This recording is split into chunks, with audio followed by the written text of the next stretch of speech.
Hello and welcome, my name is Nate from Video Games Recon, and in this episode we're going to recap this week's popular culture and gaming news that I find interesting and think you will too.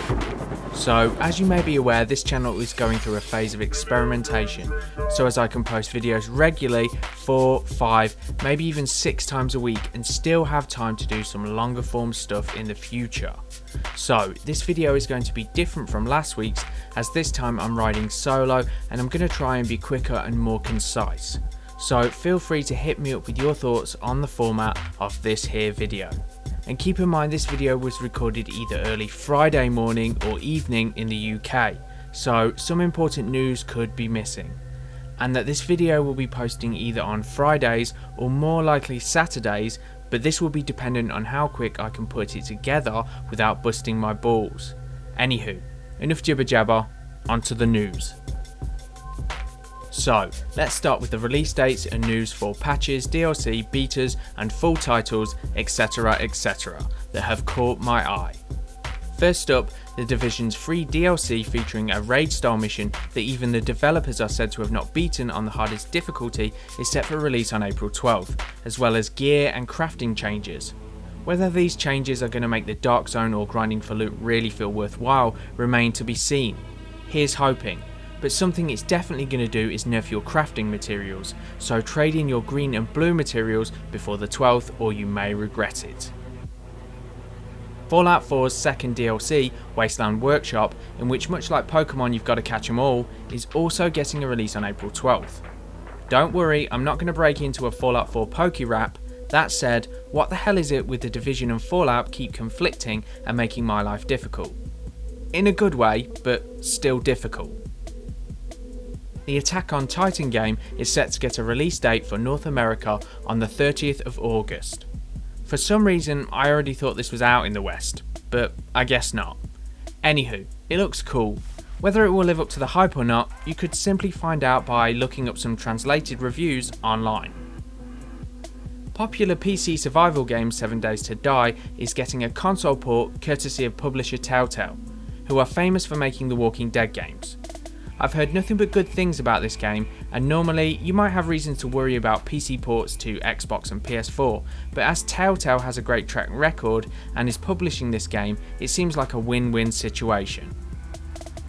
A Doom multiplayer open beta is scheduled for launch on Xbox One, PS4 and PC on April 15th through till April 18th. I don't know about you, but I think this game looks hella cool. Pun intended. Personally, I'm much more interested in how the campaign is going to pan out, but with that said, I'm still up for some old school multiplayer shooty bang bang. Whether or not I'm going to have enough pennies for this on release or not, I don't know, as there's a lot of good games coming out this year. And lastly, for my upcoming releases, Nioh, which I'm pretty sure I butcher the pronunciation every time I say it, is also getting a demo / open beta on PS4 come April 26th through to May 5th. Man, April's going to be a busy month.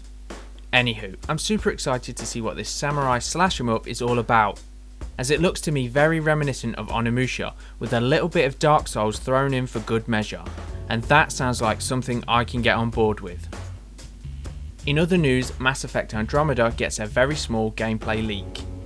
Aside from the cool jetpack in the footage, it doesn't look all that impressive graphically, but if what I've heard is true, then this is an incredibly early build from back in 2014, and as such would still probably be in a prototype phase, so it shouldn't be any cause for concern for any Mass Effect fanboys out there, as I'd imagine most games look like ass at such an early stage in development. Square has confirmed that the Final Fantasy VII Remake will be split into multiple full-size games on par in terms of length as those from the Final Fantasy XIII series. Hopefully that's the only thing they'll have in common. Quantum Break gives you an eye patch to shame you if you pirate the game illegally. I don't know about you, but I think this looks pretty dope. Even if I was to buy this game legitimately, I think I'd want to pirate it just to get the cool eye patch. Why are you giving people who pirate the game free cosmetic DLC, Microsoft? What's that about?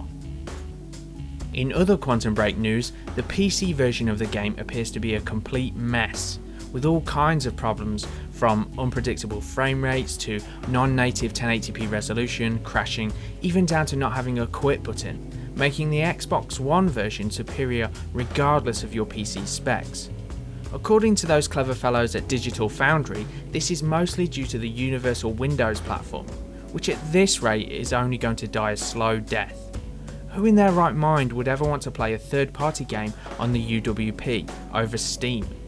The only reason anyone's paying any attention to it at all is because Microsoft keeps shipping its Xbox One exclusives over to it.